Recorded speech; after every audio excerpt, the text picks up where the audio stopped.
This is the Real Good Procast with your hosts, Declan DeBarb, Ian Blumenthal, and Marshall Heath.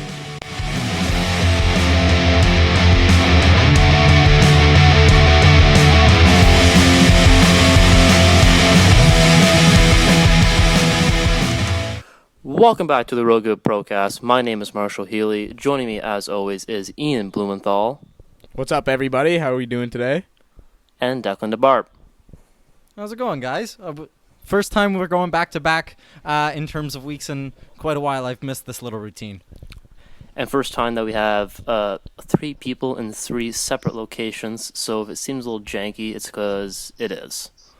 We're trying our best here. Yeah, we are trying our best. A lot of, despite being the off-season, there is a lot of hockey news going on right now, predominantly coming off the draft. Surprise, surprise. Hughes was taken first overall. Just general thoughts. What are you guys' general thoughts on the draft? Anything surprise you? Anything stand out? I know Detroit's pick at 6th was a little off the board. They didn't have a great draft. I didn't like Ottawa's draft, but other than that, I don't know. The first day was kind of uneventful, and then in the middle of the night, things kind of exploded. But I don't know. It was the draft. I don't have much else to say. Other than the Leafs didn't have a pick, so wasn't that invested. Man, Fair enough. I still think that Kakko should have gone first. Really? Just solely because he was so on fire in the World Junior Tournament, and I don't think that that's the World Cup, and I don't think that that's a pure determination of who should have gone first, solely. But I think he got fucking snubbed a little bit. I think both players are great. I think Jack Hughes is also great. But Kaapo Kakko just showed so much skill and so much promise in the past 6 months that recency bias is telling me that I should have gone with Kaapo. I think there's definitely an argument there for Kaapo Kakko over Jack Hughes. But I just valued Hughes more. He's the centerman, and centermen are always worth more. I think that he is. This is going to be the higher line A. Has the higher top-end talent. But, I mean, Kaapo Kakko has been playing with men for a long, long time, and I think that really helps your development. But it was like Matthews. No, definitely. I think New Jersey went with the right pick there, taking Hughes. Also, interesting fact about Jack Hughes, he's the first Jewish player to ever go first overall. Yo, wait, Really? He's Jewish? Yeah. Oi, my boy, let's go! I saw that on r/hockey this morning. Oh, just found Ian's just favorite thought new player. That's a little interesting. Yeah, that actually is my new favorite player. Do you think he wears the yarmulke under the cap, under the helmet? It's a kippah. Only during Hanukkah. No, it's Shabbat, bro. There was you mentioned Ottawa did not have a good draft. They took a guy named Lassie in the first round. He seems to be a good guy. It's a defenseman. I mean, it's not like they are lacking in defensemen, but it will help fill out a top 4 role eventually. One thing that I guess caught people off guard is how caught off guard he was, but apparently the Sens never tell a player if they are going to be more interested or not. Do you think it's a good strategy to for a team to tell a player, hey, we're probably going to take you, or is it good to keep your cards close to the chest and be coy about it? It depends. How close are you talking to the draft? I'm talking during the combine, during those meetings. That's a little early because unless you're picking first overall, because if you don't get the player you want, you said we're going to draft you and you can't draft them, I think it's kind of ridiculous, and it's also going to make other teams want to maybe steal your draft pick. So I think that's kind of stupid on that part. Mm-hmm. But overall, if you're, let's say, New Jersey, and they went up to Hughes and they were like, we're going to draft you, and, if they say, please don't tell anybody, even if he tells people, it's not that big a deal because New Jersey's, just going to pick Hughes anyways, and he's just okay. And it starts building a relationship earlier. It means the team cares, and I think it shows the player that they're actually going to mean something there. Yeah, no, yeah, I think you're definitely right with, how close it is, and I guess how, in what point of the draft are you? Are you first or second, and it's a McDavid era lock where it doesn't, there'll be no trade worth taking to not take him, or where it's like Ottawa's case where it's 19th overall and people can be jockeying. So I think you're definitely right with the positioning of it matters. I know they did not have a first round pick. Any thoughts on the Leafs draft? Good or bad? I've heard mixed things, but I've heard mostly that the Leafs got a steal. A lot of people projected this guy to go in the first round, and he's a solid guy, and he plays hard. And I forget who I was reading an article about him, but they were talking about how he shows a lot of like tenacity, like Zach Hyman. I really like the Nicholas Robertson pick. Yeah, definitely fell. I know. I was listening to Ian Tulloch's podcast this morning, and I think he had him predicted going late first, early second.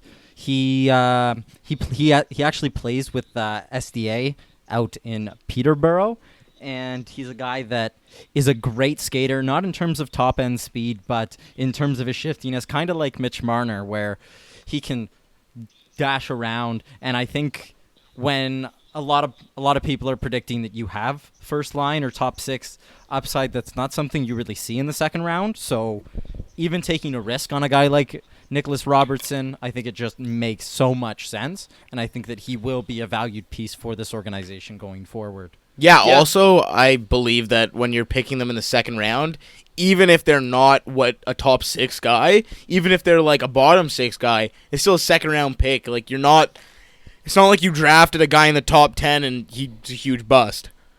Yeah, I know you're right. I mean, and I think that. No, go ahead. Sorry, Marshall. No. And I heard that according to one of the many models that they have over at The Athletic, that he was given about a 34% chance to make the league. So that's pretty damn good. Yeah, no, that is pretty good. I mean, and you're right. If you're a lottery pick, there's an expectation that you will be a full-time NHL player. If you're outside the first round, it's not like, oh my God, he was a bust. So that's definitely not on the table for Robert. I think for the first time in the history of this podcast, we're going to talk about New Jersey in back-to-back segments. I think that's like first and last time. Well, you never know. There could be another one-for-one go down, but this was not a one-for-one. PK Subban was traded to the Devils in exchange for Steven Santini, Jeremy Davis, Santini. Sorry, you're Italian. Jeremy Davis, and 2 second-round picks. Many calling this the biggest steal since Taylor Hall. I'm just. This has to mean that they are going to get Duchesne in Nashville, right? 100%. 100%. Like, if they don't, then this is a huge, salary dump, giving up still a top 4 player.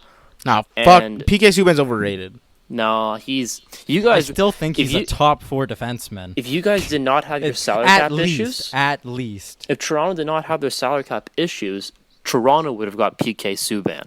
What do you think about that? No. Because you don't want him?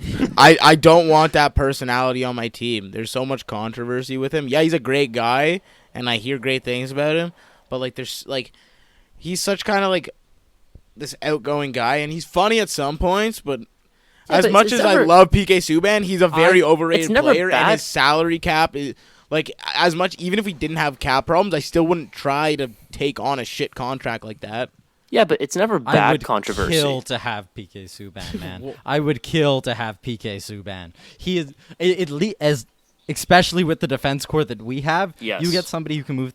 You can move somebody that you can get somebody that can move the puck like PK Subban can with the bomb of a shot that he has. I think that Toronto's defense would improve 1,000 times. And yes, it's the contract that holds back for me. $9 million is not something that I would personally pay for PK Subban. But if Nashville was able to retain, that is a player that I would be very much interested in. Yeah, fair. But Nashville would not retain. And that's why he went to New Jersey. That's the point. Yes. He didn't. They were trying to get rid of the salary. Yeah. And so if we were going to get him, we'd have to take in all that salary. And I think that in the league right now, there are better defensemen that the Leafs can get for not as much money. Not better defensemen, but way more efficiently priced defensemen. Jared Spurgeon. Well, Yeah. better than nothing. Kyle Dubas should be calling Paul Fenton every damn day. Man, that guy went from being a mediocre GM to just a GM that's lost his rocker. Man, but what's his name? I don't know. I'm not going to change it to that yet. I'll talk about that at another point. Peter Chiarelli in Vancouver. No, Peter Chiarelli is a baboon. I was thinking we could move on to Toronto, but keep it on the trade and salary dump. You guys lost Patrick Marleau in the biggest salary dump ever, getting rid of a first to get rid of him. Just what are your thoughts on losing Marleau? Like, what was it like watching him play, and the fact that he's now gone? Well, I think that me and Ian had this discussion on the last podcast. I don't know if you saw that, but just about the legacy that Marleau will leave in this city. He came in and he nurtured the kids, but it was clear that his time was up. He's a guy that looked like he was nothing more than a fourth liner last year, and if the price is only a first round pick to dump $6.5 million with no salary retained at all, I don't hate that. I wish him best of luck when he gets bought out and sent back out to the West Coast. But yeah, I don't hate the move, especially considering that it will be a later first round pick and not You're hoping, and not something that we have. I would, yeah, but it's almost guaranteed. Yeah, you're not wrong. I would I would hope so. But yeah, I think Daddy Marleau did a good job here nurturing the troops, but it's time for him to pass on the torch. Yeah, no, I totally agree. He was, for his first 2 seasons of his contract, last year less so, but the first year of his contract, I was very content with paying him $6 million. And I was like, great, this is good. He's putting up, how many goals did he put up? It was like 20-something. Or maybe just 20. I think he reached 25, but I could be wrong. But regardless, he was still like a top 6 forward. And now, in this last year, he just completely fell off the deep end. And it's just age. His Ironman streak's going. He doesn't take rests. So it just builds up. And I think that if all we have to give up 100, as you said, is the first round pick to get rid of a $6 million contract, so we can sign guys like Janssen and Kapanen and Marner, 100%.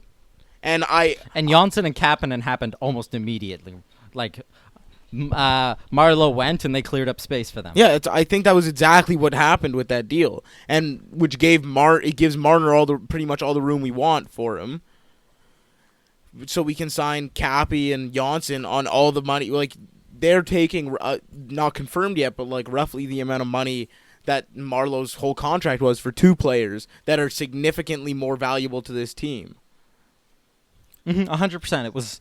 I think it was another great trade there from Kyle Dubas, realizing that he needed to move on from somebody. Got a little bit creative in the way that he did it. I think he was a little hard done, realizing that Marleau set his limits so tight just to go back to California. But Doobie got creative. He made the move he needed to do, and good on him. Yeah, 100%. I think that I have to say I love Patrick Marleau, one of the greatest vets in the game. He's a great guy. He was a dad to all the boys like on the team, and if I was gonna pick a dad for the team, it'd be him forever. Because he's a great guy. He took Matthews and Marner especially under his wing and taught them how to be professionals in the league. And it really showed with the team and how they matured a lot faster with this vet. And I have to give him mad respect for being on our team. He wore the Leaf with pride. And, like, just a big thank you to him, honestly. Yeah, 100%. I couldn't echo that more. So, we've mentioned Mitch Marner now a couple times. When it comes to qualifying offers and signing him, Darren Dreger has been reporting that 3 or 4 teams will be meeting with Marner. Marshall. You mean Darren Ferris? Yeah, of course. Fuck off, Ferris. Are you guys having a problem with Ferris right now? Just a little bit. Just a little bit. Just a little. Why? I mean, he's just doing his job for his player, and you guys get to watch that unfold, and I get to enjoy that. It's great. At least we had we didn't have a first round pick, But at least we didn't give up our 4th overall pick. Darren Ferris is an absolute buffoon, man. He has a playbook, and I was reading an article on oh my Leafs god, Nation?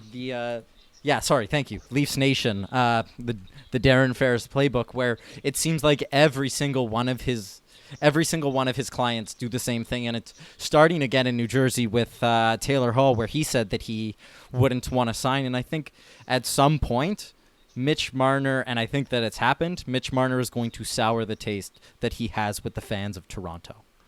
No, go ahead, Ian. Sorry. Okay. I really hope that doesn't happen, but I completely agree because look what happened to Nylander.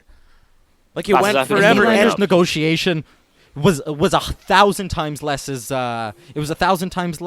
as public. Thank you. And Paul Marner is becoming what everybody thought that Michael Nylander was throughout the whole negotiation, and I think it's just fucking ridiculous, to be fair. I think Marner just wants to play fucking hockey. And if he gets a solid contract, man, why don't you just take it? What's the difference between making $10 million and making $11 million? You're still making $10 or $11 million, and you have mad endorsements, dude. Calm down. And both of them, You want to win a cup? both of them are over what I think most logical people would argue what is what Marner is worth. I know he's not even worth $10 million. Do you? If we signed him on 11 times 8, I would have been so mad. What do That's you think so the deal much will money. be? It's gonna Do be you think less. he'll get that? 9, No. 9.5. I think it's gonna be $10 million. Seeing what Not- Nylander happened, I thought it was gonna be low to mid 6 million, and then it was almost at 7. I think Marner's gonna go for 10. But We how have long the will that cap 10 be space for it.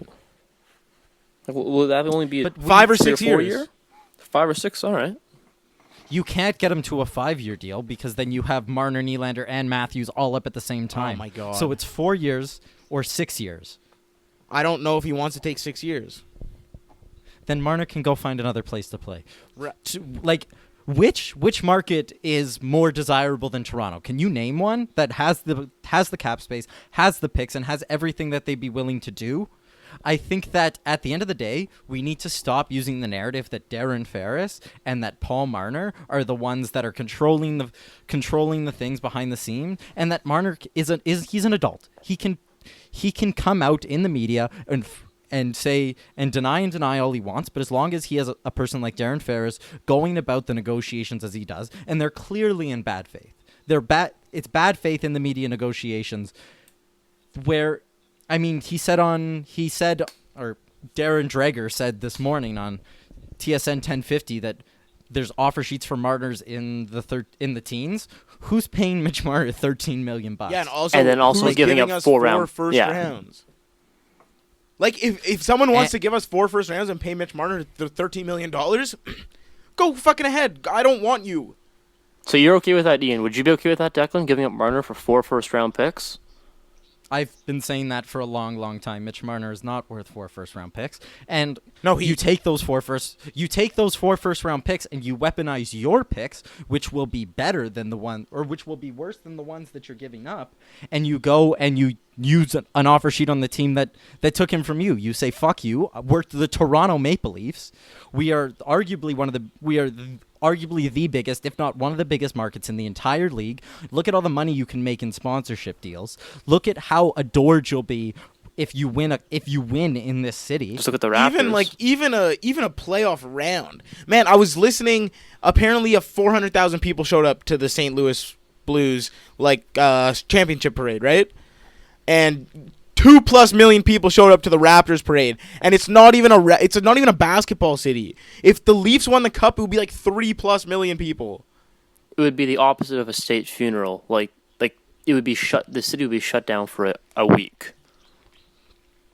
Oh, we win, and the city, like I've been saying it forever, they're gonna push over the CN Tower. The Leafs have so much behind the scenes money that other markets just can't do. Like facilities, everything behind the scenes that don't count towards the salary cap. They have all of it. They have all of the money. But Sorry, Ian. But also, you can work the contracts where you give most of the money and signing bonus up front. That's something that most markets can't do. John Tavares. And Austin Matthews, and if you have $30 million up front, you give that to a good accountant, and he can turn that into what, $50 million in a few years. That's just something you can't get in Carolina. That's something you can't get in Florida. Well, that's something you can't get in most markets. Something you can get in most markets outside of Toronto is a better tax bracket, but outside That's totally overrated. All of That is Canada's totally- the same, it's a- and it is overrated. I read up on this about I was reading about basketball. I can't say it's 100% hockey, but the amount of money difference you make is not that big, especially with endorsement deals you're gonna get with a market like Toronto.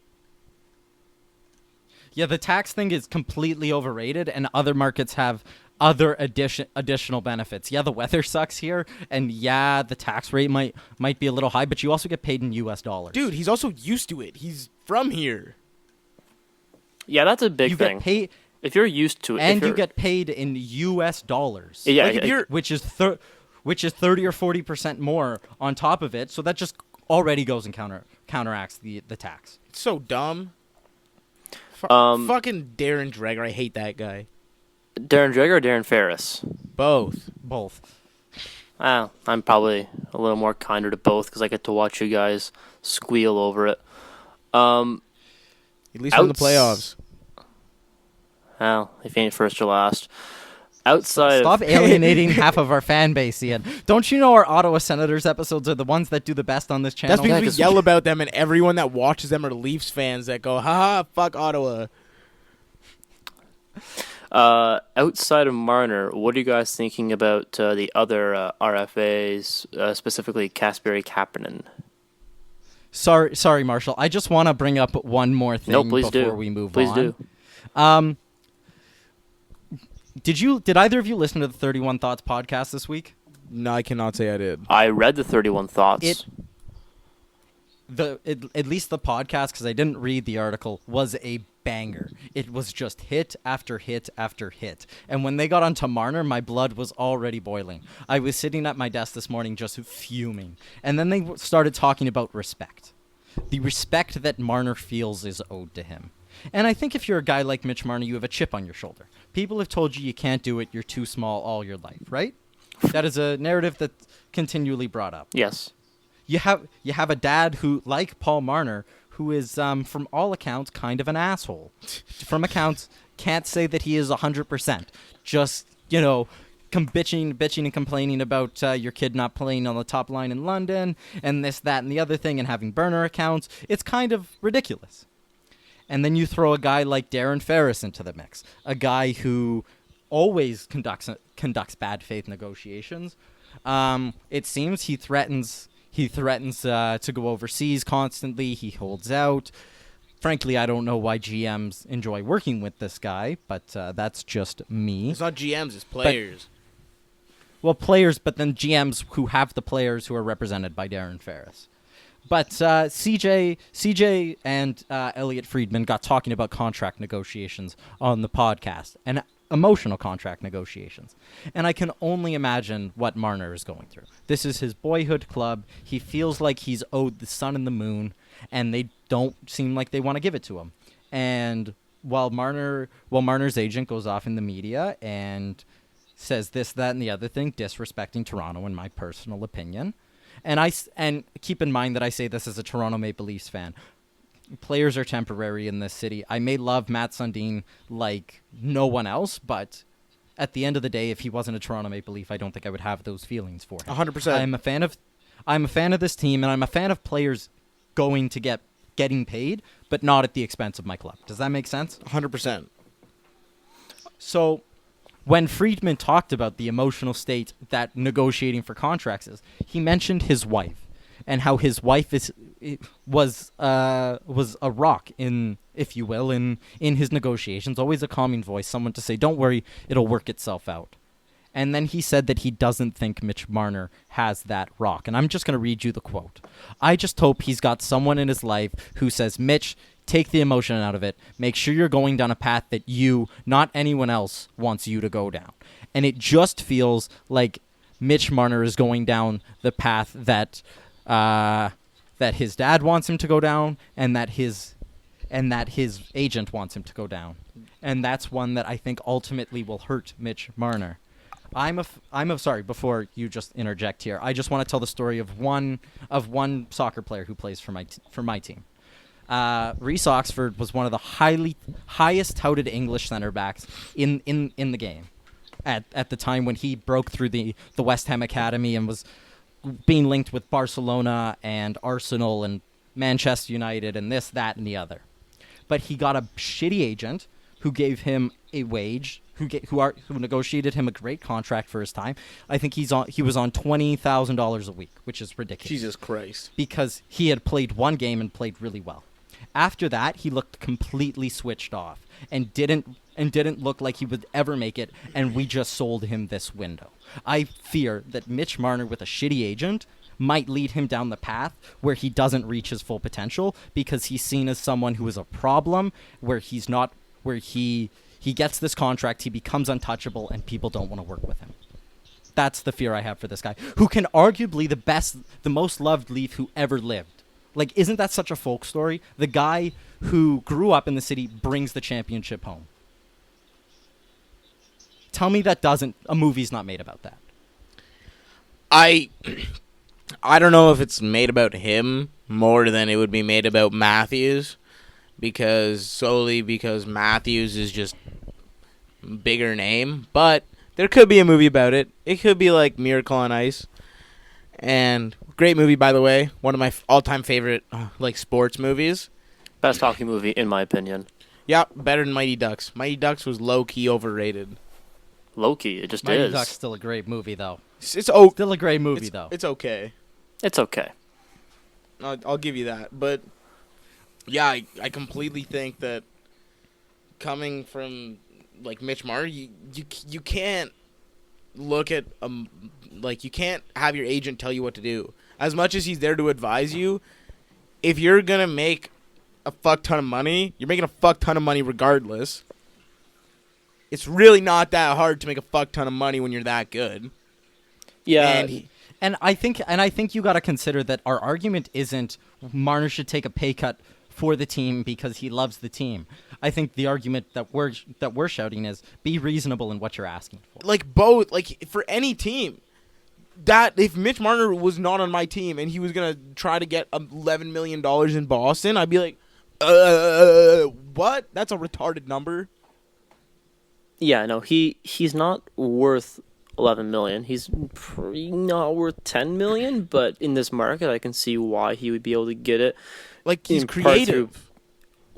And he has, but he also has no leverage. Yeah, and he also played with an Olympic gold medalist, John Tavares, on a line all year together. And John Tavares, who has how many 30-something goals? How many 30-goal seasons? 7?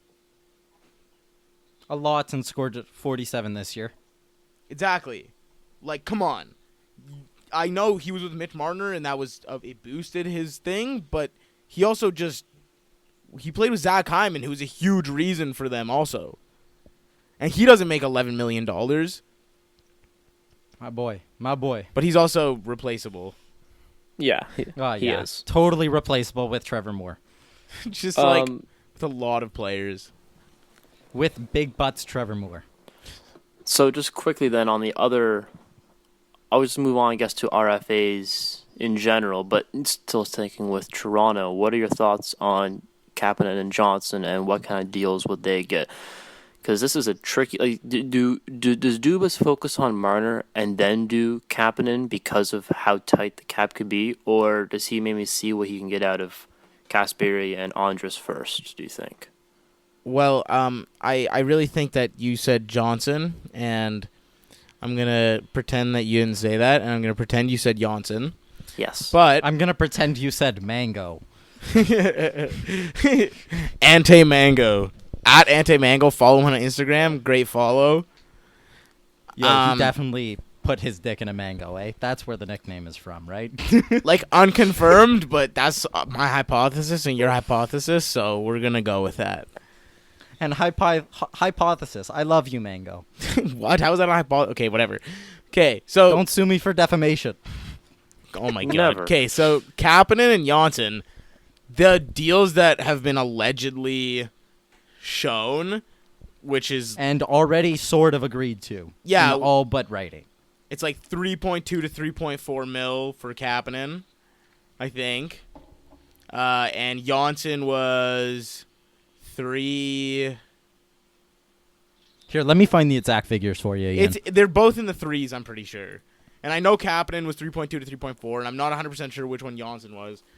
But those, for the quality players that they've shown that they can be, and I think that they have a lot of upside to them, yeah, I don't know if they can keep up what they were playing with. Kapanen did play a lot with Matthews this year, which did boost his point totals a lot from the beginning of the season. But I think those are solid contracts, 100%, because they're not your top guys. They're your supporting cast, but they are so crucial to success, especially deep in the playoffs, having speed guys like Kapanen and Janssen who also like play with heart. Great additions, or not additions, like extensions, I would say, which it hasn't been confirmed yet, but it's pretty much confirmed. And once Marner gets signed, hopefully Marner gets signed, they'll sign them almost immediately, I bet. Yeah, and I think getting both of And them doesn't- under 4 is ideal. Anything under 4, I think Janssen good. was 275. Well, That's even better. That's what I was able to find. But I think that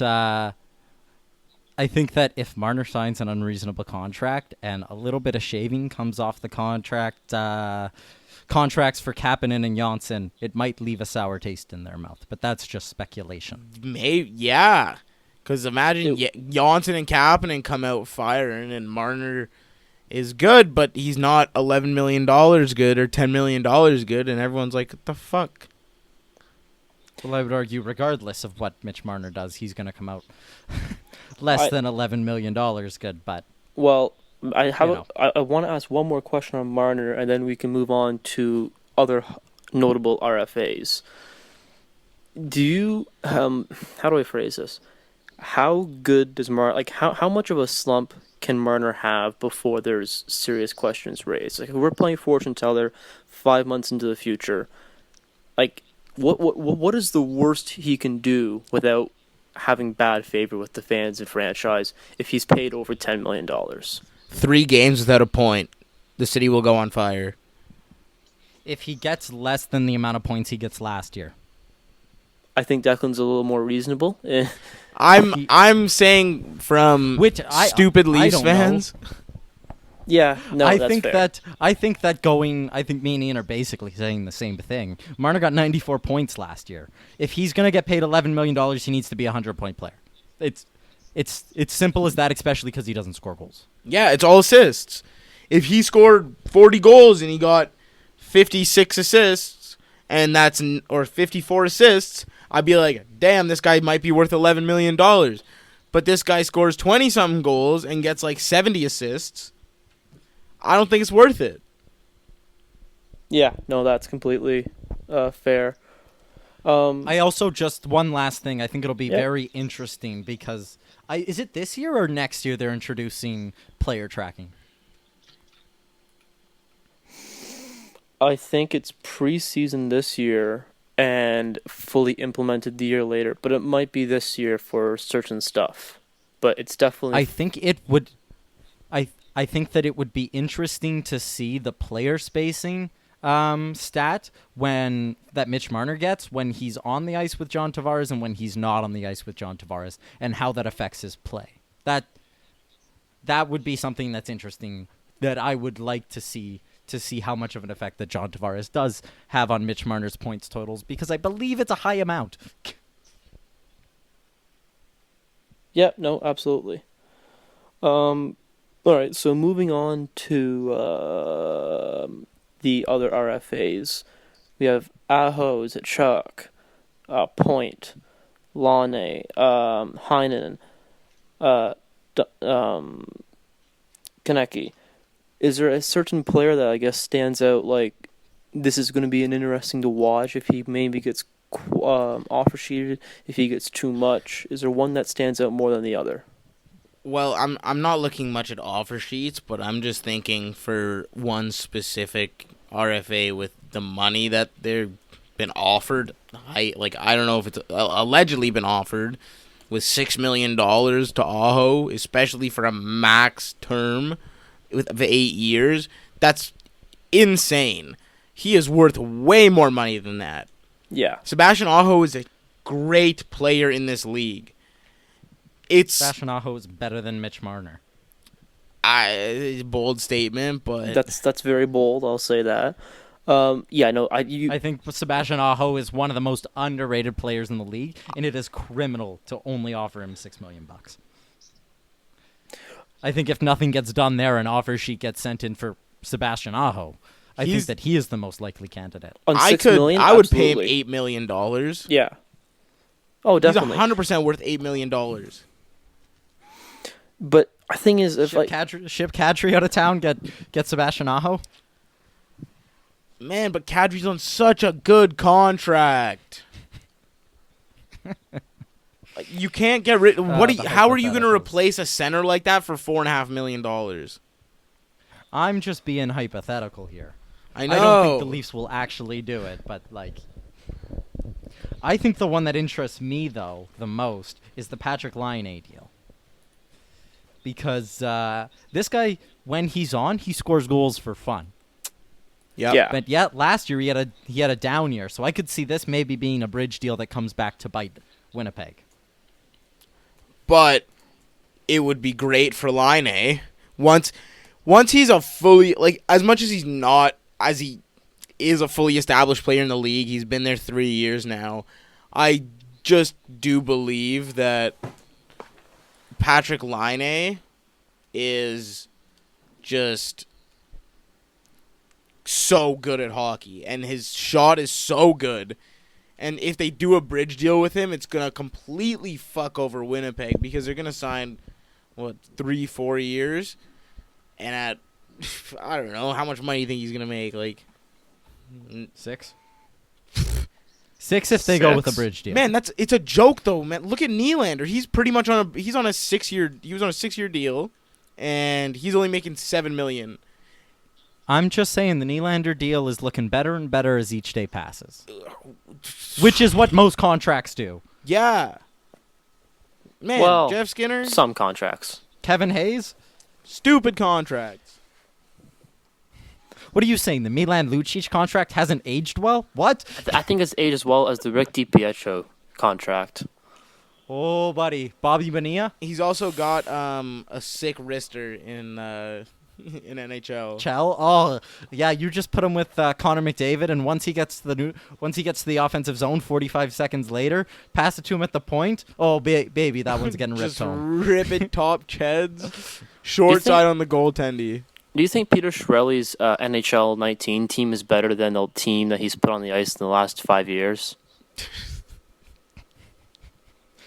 Because do you think he does the hack in GM mode where he trades a seventh, where he trades all of the players that don't have a contract for a seventh, and then he trades a seventh and next year's sixth for a sixth, and then trades the sixth for a fifth and a fifth for a fourth, and then eventually you have a first? maybe that's how he thinks real life works. Maybe that's where he got all these crazy ideas. But hey, Yo, he just plays so much Chell. That's where he gets all his terrible ideas for trades. hey, He tries it in Chell, and back when he made the Taylor Hall trade, he just went in Chell, and then in 3 years Taylor Hall sucked, so he was like, I'm gonna trade this guy. hey, His AGM is just NHL 19 the game. Because he definitely doesn't have the newest version. No, he definitely updates though. He updates. Don't worry. oh yeah, no, he has the You need the roster update. yeah. You need to make fact, sure fact. that Milan Lucic is really a 81 and not a 89 or whatever the hell he was. Did you hear allegedly he's going to be working with the Canucks? Man, he already got a job. Well, no, there's also talk of him going to Seattle too, because they lost Tippett. I thought that he was already in Vancouver with a job. I was listening to the Dangle podcast this morning, Well, I mean, and they gave me the indication that he had signed something. you with know, him, but I'm not sure. I haven't seen anything that he signed. I'm sure that he would be interesting in knowing Jim Benning. I'm sure he'd be interested in having that mustache fool with him. Yeah, Sorry, whoever, Marshall. Before we move on from RFAs, do you know who's an RFA this year? I believe Braden Point. Georgiev. Oh. Georgiev. Fuck the that Leafs guy. should the Leafs should go out get Georgiev so they can't get stoned again. I wasn't quite done with RFAs. I just want to talk about the guy. That I'm most interested to see what's going to happen. Jordan Binnington is an RFA this year. He's not going to And- sign a huge contract. I don't believe it. Yes, he is. Well, here's the thing: the St. Louis Blues GM says he is going to earn a pay raise, and they're going to be very happy to give it to him. But is that pay raise going to come in a 2, in a 5, or in a 7-year contract? I think is the biggest question. Because you can do an Andrew Hammond bridge gap contract, prove it, or you can pull a Hellebuck and just say, you know what, you want us a cup, here's a good contract, enjoy yourself. And you got to be careful with those contracts. And he has to be careful with signing a Hammond contract and then getting stuck wherever he is. Spanked because if he Yeah. doesn't ever play like that again. Yeah, that's the thing. yeah, but St. Louis can also just go, fuck you, we want a cup. Yes, I mean, at the end of the Like, day, we already won a cup. We don't need you. Like, well, they go can fuck also, yourself. No, not to Bennington, just to everyone who gives them shit. Yeah, It's just like like, to- fuck you, we want a cup. And to the fans, Listen, we won. This is the reason. If we don't pay him, then we're assholes. So Listen, if the Leafs win a cup, they can sign, I don't know, pick the worst player on the Leafs, Ron Haynes. Milan Cody Lucic. Ceci. To a max deal, and I would be like, yeah, but fuck you, we won the cup. Hey, do you guys want to offer sheet Cody Ceci for us real quick? Offers yeah, you. I'll give big you facts, no. a button and the lint in my pocket. I'll just give you Paul Marner. If you throw in if you throw in an American penny, you have a deal. I have a coin from Jordan because Mo left it What here. about Darren Ferris? Would you take Darren Ferris as well? I already have Mel. Like I can't deal with two assholes. That's just too much. Another interesting thing moving on from RFAs, another interesting thing that happened was Ryan Hartman did what This is so funny. did what everybody wants to do, and he went off the grid. Like off the grid to the point where you have to leave me a voicemail if you want to get a hold of me. Well, 2 days later he was traded, and apparently he still doesn't know that he's been traded. Not only was he traded, he wasn't even offered an extended qualifying offer. His offer wasn't even qualified, so he's a UFA. So he was effectively released. Like he doesn't know that he does not have a job, and he's but he already has money. It doesn't matter. His mom tweeted him this morning trying to get a hold of him. And I don't think Ryan Hartman has been gotten a hold of. I don't think he knows. Yo, that's low-key really funny. Oh, it's amazing. Like It's going amazing. off. Imagine like you're a pro hockey player. You're like, I'm gonna go off the grid for a bit, and then you come back and they're like, yeah, you don't have a job anymore. It happened like last month, and you should have known about it if you were on the grid. You dumb shit. I just really hope that he's enjoying his R&R, because otherwise, I don't know what it's going to be like for him to come back. Yeah, it's going to be a stressful summer this year. So, So I want to finish this on two topics that are a little more recent. One of which was from Tuesday. The Hockey Hall of Fame announced its 2019 class, headlined by Haley Wickenheiser. Noted Toronto Maple Leaf. Pardon? Noted Toronto. Also noted gold medalist. Yeah, it's four-time Olympic. Yeah, but Toronto Maple Leaf, the more important thing. Four-time Olympic gold medalist. Head of skills development.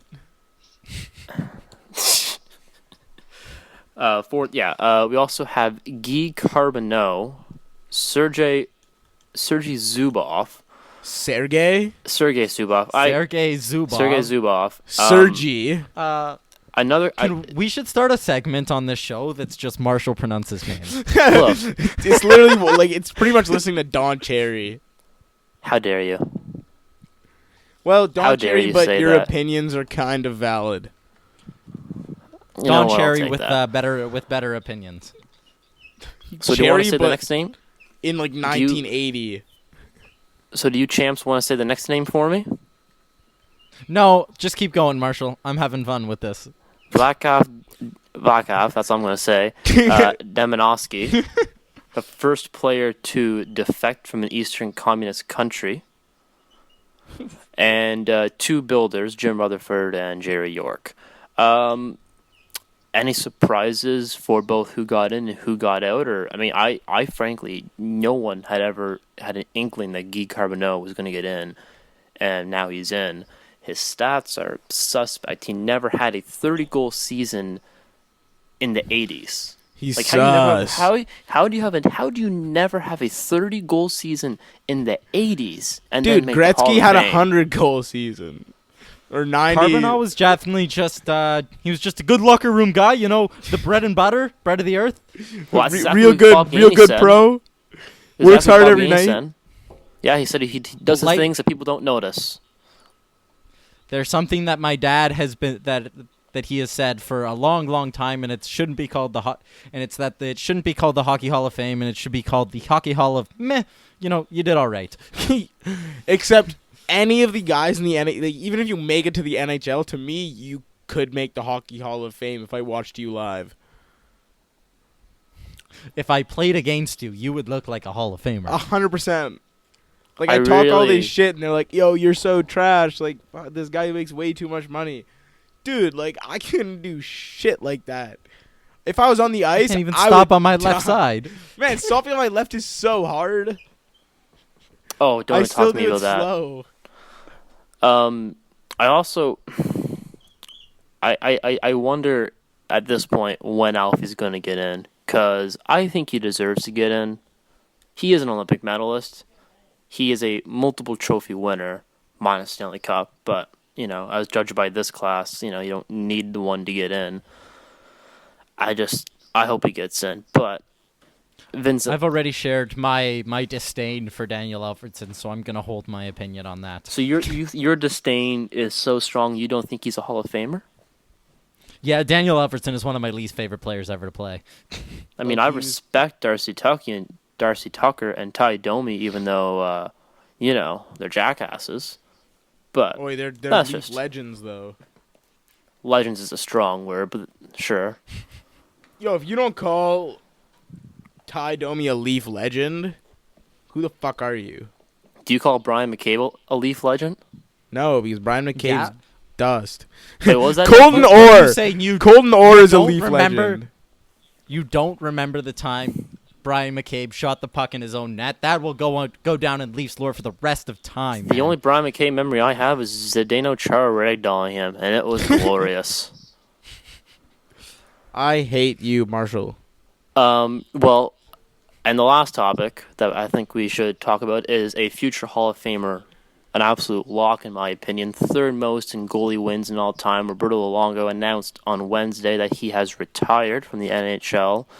He totaled 1,044 regular season games, racking up 489 wins on some very subpar teams. I think he could have done a lot better if given a chance on, say, you know, not Florida and Vancouver. What are your general thoughts on the career that he had? One of the best to never win a cup. Yes, absolutely. I would argue the best to never win a cup. Player or goalie?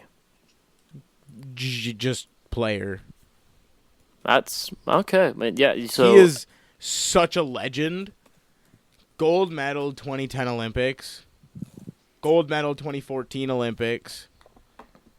This dude played, as you said, 1,044 NHL games with such shit teams and almost won more, like half of them. That's a good fucking, like, record. And it's so hard to play 1,000 games as a goalie.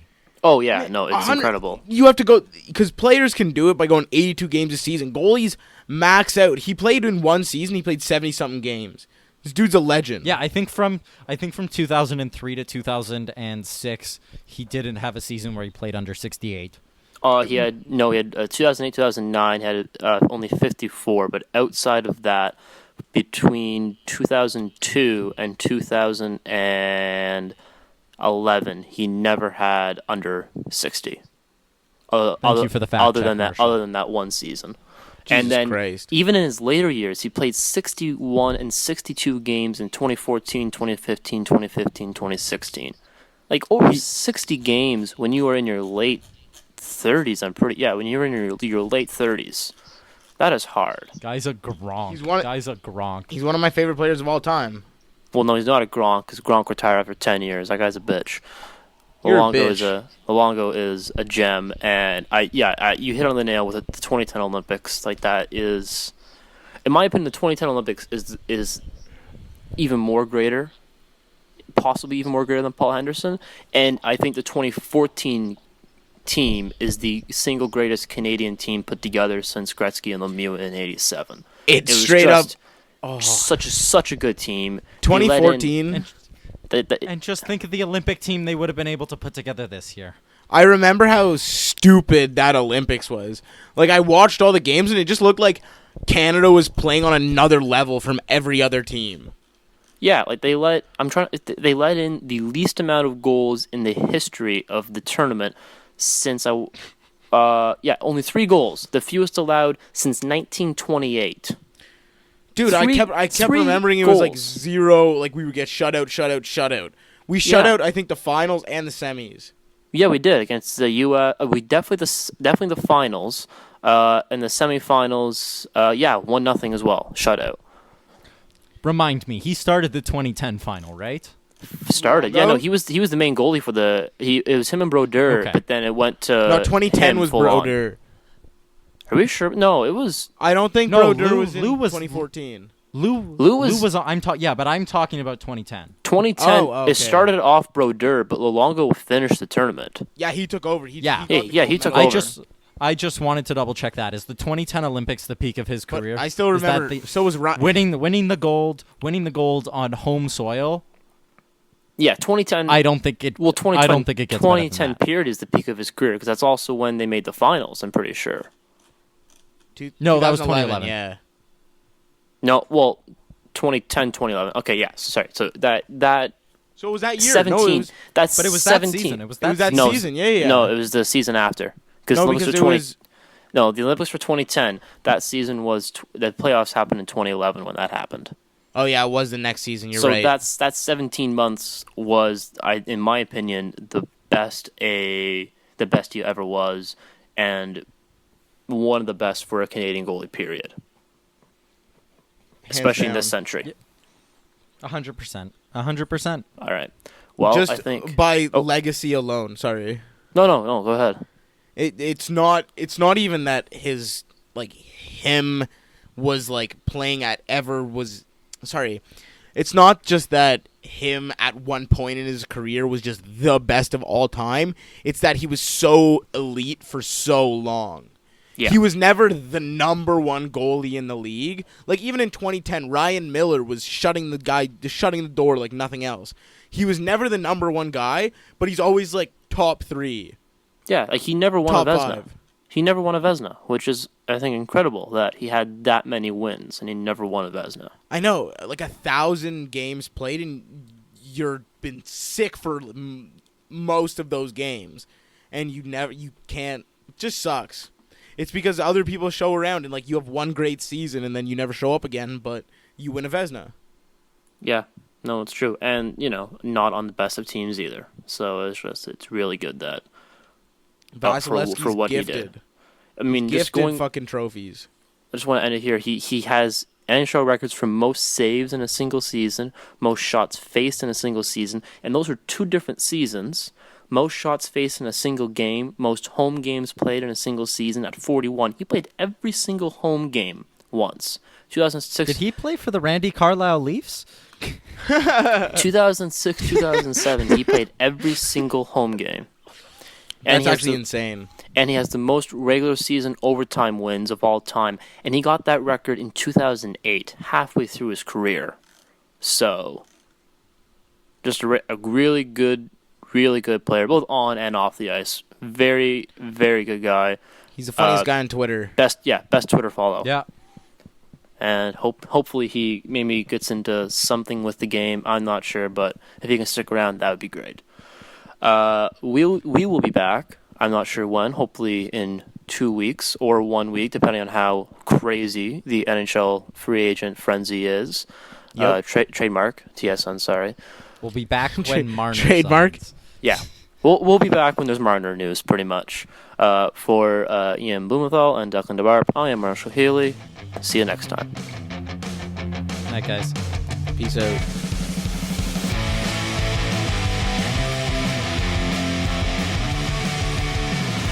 Follow your hosts on Twitter at DeBarp14, at Ian_Blumenthal, and at Marshall Healy. Don't forget to follow the podcast at Real Good Procast.